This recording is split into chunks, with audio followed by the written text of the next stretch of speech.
Mouse in 1928 was the first spark in an idea that would create a wonderland delighting millions of children and adults throughout the latter half of the 20th century.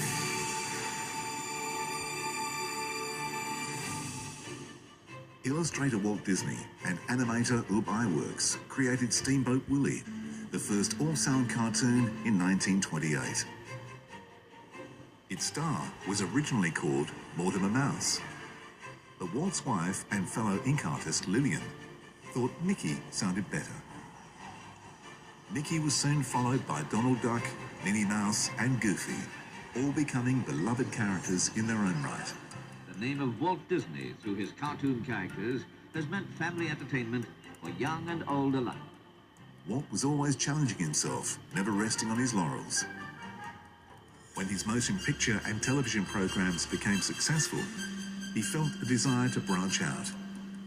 The earliest kind of documentation that we see of Disney kind of planning for an amusement park was around about 1948, and he really didn't like the kinds of theme parks that were available to families at that time. He thought they were kind of dirty and grimy, and he said that they weren't a very kind of nice atmosphere for family outings.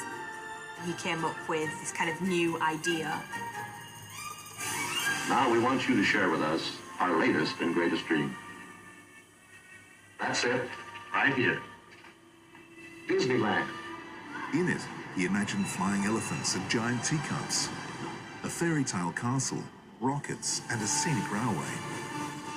On the 17th of July, 1955, Walt's biggest venture opened to the public, Disneyland. Many thought the park was doomed to failure. Opening week for Disneyland was actually a bit of a disaster.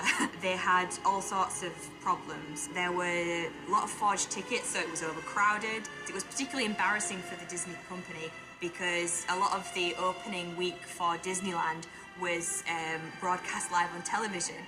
After a slightly bumpy start, it was a huge success, sparking an entire new industry, theme parks.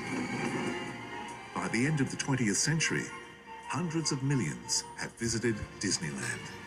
What Disneyland stands for, I suppose, the Disneyland that Walt built in Anaheim, California, it's very much a kind of utopian version of America. The Golden West is delightfully commemorated today in the old-time streets of Disneyland.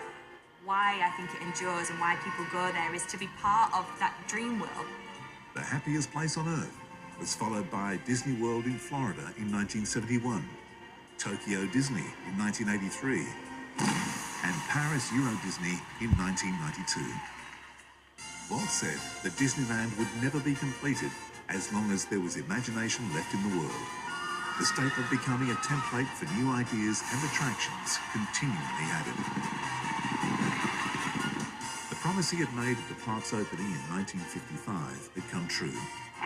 To all who come to this happy place, welcome.